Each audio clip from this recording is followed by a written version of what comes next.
Calcul réfléchi de 6e, séquence numéro 40. Premier, il faut convertir 17,3 cm3 en hectolitres. Donc là, je commence à faire le tableau. Millimètre cube, centimètre cube, décimètre cube et mètre cube.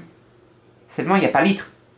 C'est à vous de savoir qu'un décimètre cube, c'est 1 litre. Une fois que l'on sait cela, c'est facile de compléter le tableau. 10 fois plus grand que litre s'appelle décalitre, et ici, hectolitre. Les unités plus petites, décilitre, centilitre et millilitre. Et donc, je place dans le tableau 17,5 cm3. Je commence par le chiffre des unités. C'est un 7.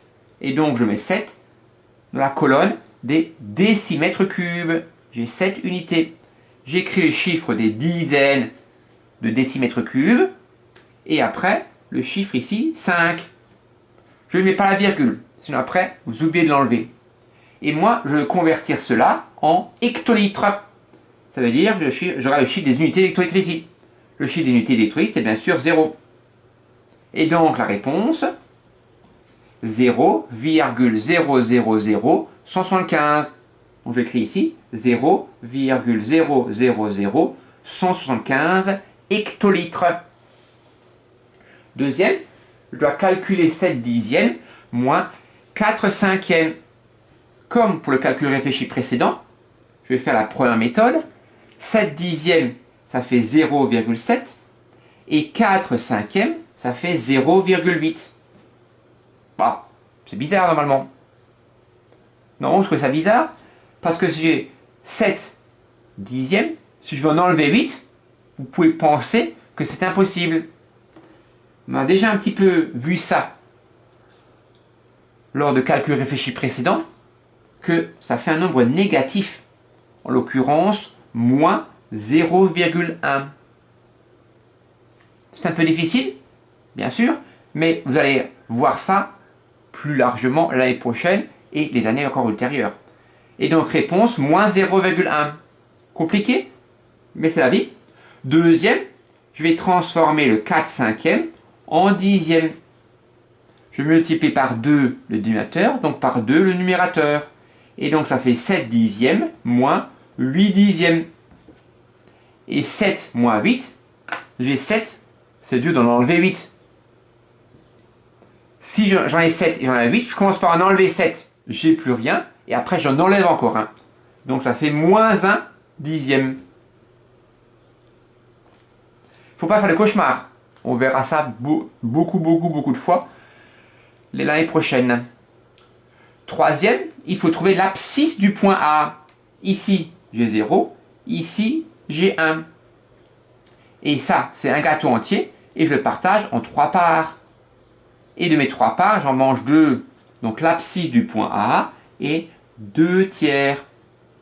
On écrit ça A, entre parenthèses, 2 tiers. Ou en français, l'abscisse du point A.